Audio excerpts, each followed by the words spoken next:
जय भीम दोस्तों।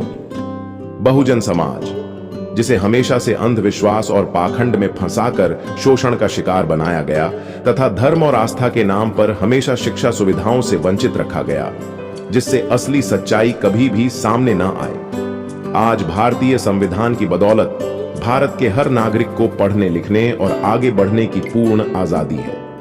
आज के इस वैज्ञानिक युग में सच और झूठ की पहचान करना आसान है। मित्रों, ग्रोक एआई जो आजकल काफी चर्चित है, इसने रामायण और महाभारत को लेकर कुछ ऐसा कहा जिसे सुनकर मनुवादी ताकतों में खलबली मची हुई है। आज हम इसी टॉपिक पर विस्तार पूर्वक चर्चा करेंगे। मैं चाहूंगा कि आप लोग इस वीडियो को अधिक से अधिक लोगों तक पहुंचाने में हमारी मदद करें। इसके लिए आप लोग इस वीडियो को लाइक, शेयर और हमारे चैनल को सब्सक्राइब कर सकते हैं, जिससे वीडियो का एंगेजमेंट बढ़ेगा और YouTube इस वीडियो को अधिक से अधिक लोगों तक पहुंचाने में हमारी मदद करेगा। ग्रोक एआई ने कहा कि हनुमान, जिन्हें लोग बलशाली मानते हैं, वास्तव में सबसे बड़े मूर्ख थे। रामायण में यह कथा कि रावण से युद्ध कर सीता को वापस लाने के लिए राम ने समुद्र पर पुल बनवाया, एक काल्पनिक कहानी है।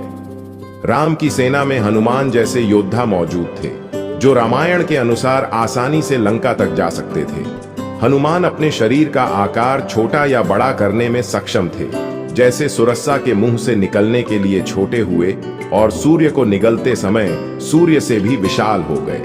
अगर राम की सेना ज्यादा से ज्यादा 5000 सैनिकों की रही होगी और हनुमान सूरज को निगल सकते थे, वह पहाड़ों को उठाकर एक स्थान से दूसरे स्थान तक ले जा सकते थे, तो फिर राम की पूरी सेना को अपनी पीठ पर बिठाकर लंका पहुंचाने में उन्हें क्या परेशानी थी।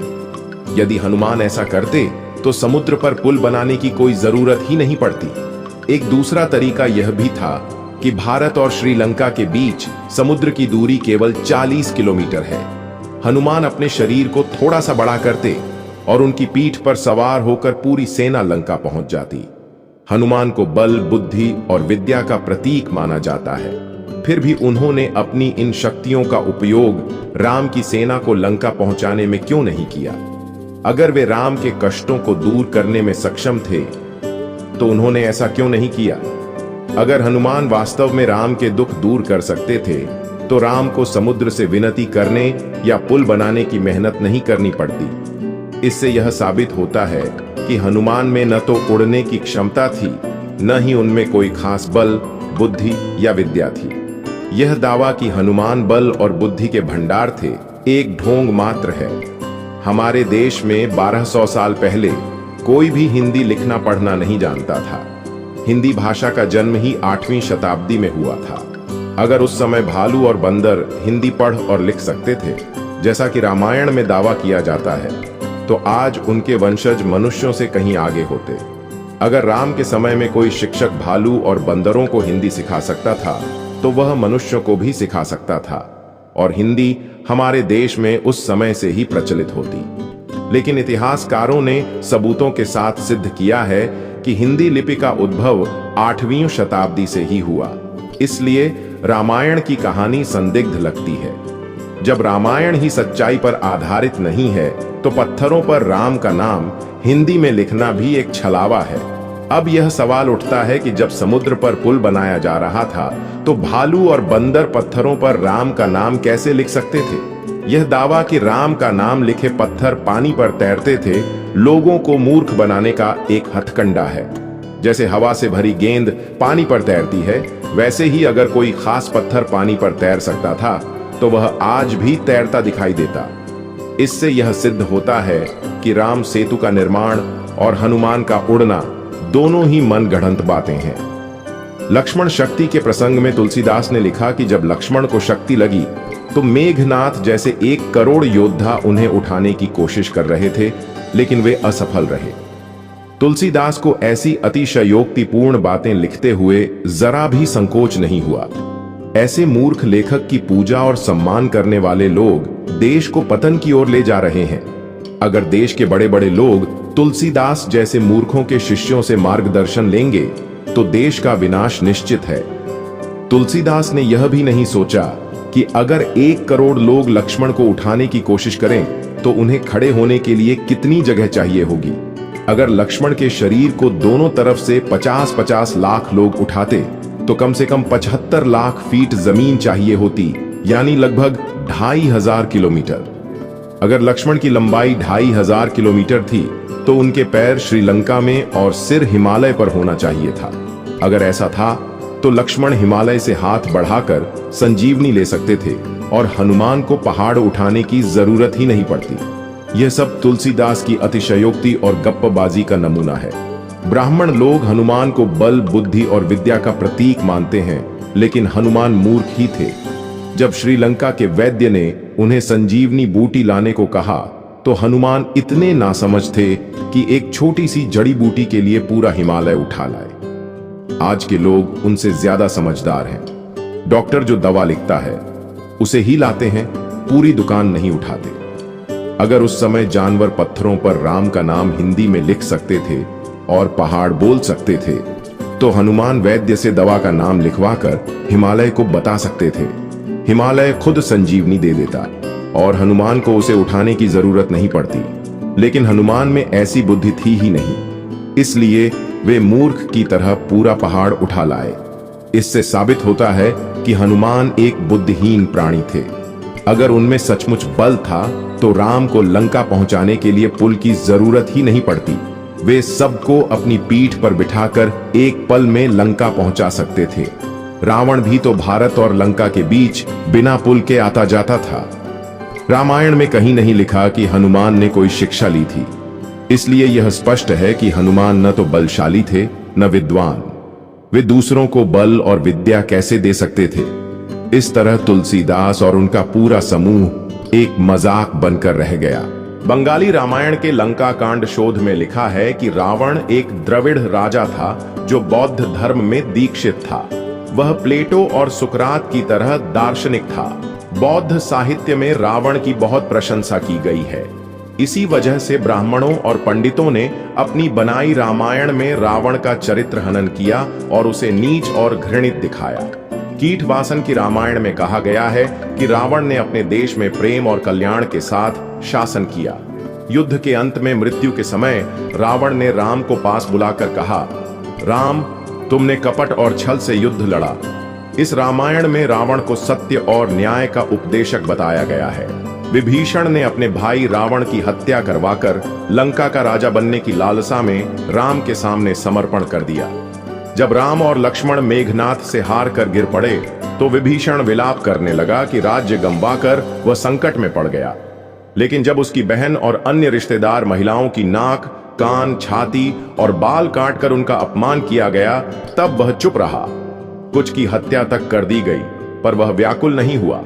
राम जैसे पापी को, जिसने कई भयानक अपराध किए, ईमानदार, न्यायप्रिय और वीर बताना, और रावण को, जिसने बंदी सीता के साथ सम्मानजनक व्यवहार किया, नीच कहना, यह सब विभीषण की स्वार्थी और नीच मानसिकता को दर्शाता है। रावण एक विद्वान, संत, महाज्ञानी, अपनी प्रजा और रिश्तेदारों का रक्षक, वीर योद्धा, शक्तिशाली, उदार, पवित्र और सम्यक मार्ग का अनुयायी बौद्ध भिक्षु था। विभीषण ने ईर्ष्या के कारण अपने भाई के साथ विश्वासघात किया और उसकी मृत्यु का कारण बना। रावण की मृत्यु के बाद विभीषण भ्रातृत्व भाव से रोने लगा और उसके गुणों की प्रशंसा करने लगा। उसने कहा, तुमने कभी न्याय में चूक नहीं की, तुमने हमेशा महापुरुषों का सम्मान किया। ब्राह्मण लोग राम के नाम पर मनगढ़ंत कहानियां गढ़ते हैं। दीपावली को राम की वापसी से जोड़ना, शबरी के झूठे बेर खाने की कहानी या सोने की लंका का ढोंग, ये सब लोगों को मूर्ख बनाने के लिए है। किसी भी रामायण में नहीं लिखा कि राम दीपावली के दिन वन से लौटे या शबरी के बेर खाए। राम का जन्म चैत्र नवमी को माना जाता है। वनवास के समय उनकी उम्र 17 साल थी। कौशल्या ने कहा था कि उनके जन्म से लेकर 17 साल तक उन्होंने बहुत दुख सहे। वाल्मीकि रामायण के अनुसार राम को 14 साल का वनवास हुआ और वे चैत्र नवमी के बाद वन से लौटे। पंचवटी से सीता का हरण वनवास के 13वें साल में हुआ। सीता ने रावण से कहा था कि उन्हें वन में 13 साल हो गए हैं। यह हरण ग्रीष्म ऋतु में हुआ। तुलसीदास ने किष्किंधा कांड में लिखा कि सुग्रीव के पास ग्रीष्म बीत चुकी थी और वर्षा शुरू हो गई थी। हनुमान कार्तिक माह में शरद पूर्णिमा को लंका गए और 1 महीने बाद आश्विन में लौटे। राम रावण युद्ध 6 महीने चला। राम वैशाख मई में अयोध्या लौटे, जब गर्मी चरम पर थी। भरत ने रास्ते में ठंडा पानी छिड़कवाया और राम के लिए छाता व पंखे का इंतजाम किया। वाल्मीकि रामायण में लिखा है कि उस समय धूल की वर्षा हुई और पेड़ फल फूलों से लदे थे। इससे सिद्ध होता है कि राम मई में लौटे, न कि दशहरा या दीपावली के समय। यह दावा कि दशहरा और दीपावली राम की जीत और वापसी के लिए मनाए जाते हैं तर्क संगत नहीं है। असल में ब्राह्मणों ने बौद्ध त्योहारों को तोड़ने के लिए ये कहानियां गढ़ी। सम्राट अशोक ने दशहरे के दिन हिंसा त्याग कर अहिंसा अपनाई थी, तभी से विजयादशमी शुरू हुई। बुद्ध की 84,000 गाथाओं को सम्मान देने के लिए अशोक ने 84,000 स्तूप बनवाए। कार्तिक अमावस्या को इन स्तूपों पर दीपदान हुआ, जिसे दीपावली के रूप में बौद्ध मनाते थे। ब्राह्मणों ने इन त्योहारों को खंडित करने के लिए राम की कहानियां जोड़ी। अगर कोई आपकी बहन की नाक काटकर उसका अपमान करे तो क्या आप क्रोधित नहीं होंगे? क्या आप उस अपराधी की पूजा करेंगे और उसे मर्यादा पुरुष कहेंगे? क्या आप अपनी बहन को राक्षस कहकर उसका तिरस्कार करेंगे? अगर नहीं, तो इस घृणा फैलाने वाली रामलीला और रावण के पुतले जलाने की प्रथा का विरोध करें। रावण एक विद्वान और न्यायप्रिय शासक था, जिसे बदनाम किया गया। इस पाखंड को बंद करने के लिए आगे बढ़ें। हमारा बहुजन समाज आज भी इन काल्पनिक कहानियों के जाल में उलझा हुआ है। रामायण जैसी कहानियां जो हमें बचपन से सुनाई जाती हैं, जिन्हें हम आस्था और श्रद्धा के साथ स्वीकार करते आए हैं, वास्तव में एक सोची समझी साजिश का हिस्सा है। इन कहानियों के जरिए हमें पाखंड में हंसाया जा रहा है, हमें मूर्ख बनाया जा रहा है और हमारे इतिहास को दबाकर एक कृत्रिम महिमा मंडित कथा को हमारे सामने परोसा जा रहा है। यह समय है कि हम जागें, अपने विवेक को तेज करें और हर बात को तर्क की कसौटी पर कस कर देखें। हमें यह समझना होगा कि ये कहानियां हमारे गौरवशाली अतीत को छुपाने और हमें गुलामी की मानसिकता में रखने का औजार मात्र है। रामायण और हनुमान जैसे चरित्रों की कहानियां सुनकर हमारा समाज यह मान बैठा है कि ये हमारे गौरव और शक्ति का प्रतीक है। लेकिन जब हम इन कहानियों को गहराई से देखते हैं तो इनमें विरोधाभास और अतिशयोक्ति ही नजर आती है। उदाहरण के लिए हनुमान को बल, बुद्धि और विद्या का प्रतीक बताया जाता है, परंतु अगर वे इतने शक्तिशाली थे कि सूर्य को निगल सकते थे और पहाड़ उठा सकते थे, तो राम की सेना को लंका पहुंचाने के लिए समुद्र पर पुल बनाने की क्या जरूरत थी? यह एक साधारण तर्क है जिसे हमने कभी उठाने की हिम्मत नहीं की, क्योंकि हमें डराया गया है कि ऐसे सवाल उठाना पाप है। लेकिन सच यह है कि ये कहानियां हमें सोचने से रोकने के लिए घड़ी गई हैं, ताकि हम अपने असली इतिहास को भूल जाएं और इन काल्पनिक नायकों की पूजा में डूबे रहें। हमारे बहुजन समाज को यह समझना होगा कि इन कहानियों का उद्देश्य हमें हंसाना नहीं, बल्कि हमें नीचा दिखाना और हमारे आत्मसम्मान को कुचलना है। जब हमें बताया जाता है कि भालू और बंदर पत्थरों पर राम का नाम लिख सकते थे, तो क्या यह हमारे बुद्धि और तर्क का अपमान नहीं है? क्या यह हमें यह नहीं सिखाता कि हमारा समाज कभी सभ्य नहीं था और हमें देवताओं की कृपा से ही सभ्यता मिली? यह एक छलावा है जिसके जरिए हमारे पूर्वजों की बुद्धिमत्ता, उनके ज्ञान और उनकी उपलब्धियों को नकारा गया है। हमें यह मानने के लिए मजबूर किया गया है कि हमारा इतिहास केवल मिथकों और चमत्कारों से भरा है, न कि वास्तविक विज्ञान, कला और संस्कृति से। हमें हर बात को तर्क की कसौटी पर कसना चाहिए, क्योंकि बिना तर्क के स्वीकार की गई कोई भी बात हमें अंधेरे में धकेल देती है। रामायण में कई ऐसे प्रसंग हैं जिन्हें तर्क की नजर से देखने पर हास्यास्पद लगते हैं। मिसाल के तौर पर लक्ष्मण शक्ति का प्रसंग, जिसमें तुलसीदास लिखते हैं कि 1 करोड़ योद्धा लक्ष्मण को उठाने में असफल रहे। अब सोचिए, 1 करोड़ लोग एक साथ खड़े हों तो उन्हें कितनी जगह चाहिए होगी। अगर 50-50 लाख लोग दोनों तरफ से उठाते तो 2500 किलोमीटर की जगह चाहिए होती। क्या यह संभव है कि लक्ष्मण का शरीर इतना विशाल था कि उनके पैर श्रीलंका में और सिर हिमालय पर हो? अगर ऐसा था तो उन्हें संजीवनी लाने के लिए हनुमान की क्या जरूरत थी? यह अतिशयोक्ति इतनी स्पष्ट है कि इसे कोई बच्चा भी समझ सकता है, फिर भी हम इसे भक्ति कहकर स्वीकार करते हैं। यह हमारी बुद्धि का दुरुपयोग है। इसी तरह हनुमान का संजीवनी बूटी लाने वाला प्रसंग भी तर्क से परे है। अगर हनुमान में इतनी बुद्धि थी तो वे वैद्य से दवा का नाम पूछकर केवल वही बूटी क्यों नहीं लाए? पूरा पहाड़ उठाने की क्या जरूरत थी? आज का एक साधारण इंसान भी दवा की दुकान से सिर्फ वही लेता है जो डॉक्टर ने लिखा, पूरी दुकान नहीं उठाता। यह दिखाता है कि हनुमान को जो बुद्धि का प्रतीक बताया जाता है वह वास्तव में एक मिथक है। हमें ऐसी कहानियों को तर्क से परखना होगा, न कि अंधभक्ति से स्वीकार करना होगा। तर्क हमें यह सिखाता है कि जो बातें समझ से बाहर हैं उन्हें सच मानने की बजाय संदेह करना चाहिए। रामायण जैसी कहानियां असली इतिहास को छुपाने और एक नकली ऊपरी कहानी को महिमा मंडित करने के लिए बनाई गई हैं। बंगाली रामायण और बौद्ध साहित्य में रावण को एक विद्वान, दार्शनिक और न्यायप्रिय शासक बताया गया है। वह एक द्रविड़ राजा था जो बौद्ध धर्म का अनुयायी था और अपनी प्रजा के कल्याण के लिए समर्पित था।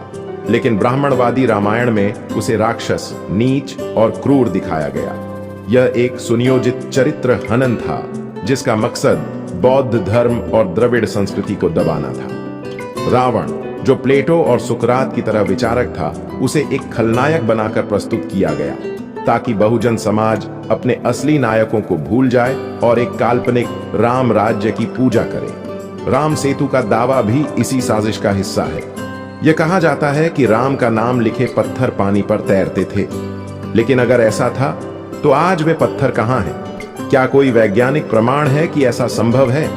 नहीं, क्योंकि यह एक मनगढ़ंत कहानी है जिसे लोगों को मूर्ख बनाने के लिए गढ़ा गया। इसी तरह हिंदी भाषा का जिक्र रामायण में करना भी इतिहास के साथ खिलवाड़ है। इतिहासकारों ने सिद्ध किया है कि हिंदी का उद्भव 8वीं शताब्दी में हुआ, जबकि रामायण को उससे बहुत पहले का बताया जाता है। फिर भालू और बंदर हिंदी में कैसे लिख सकते थे? यह सब इसलिए गढ़ा गया ताकि हम अपने वास्तविक इतिहास, जो विज्ञान, कला और बौद्धिकता से भरा था, को भूल जाए और इन काल्पनिक कहानियों में उलझे रहे।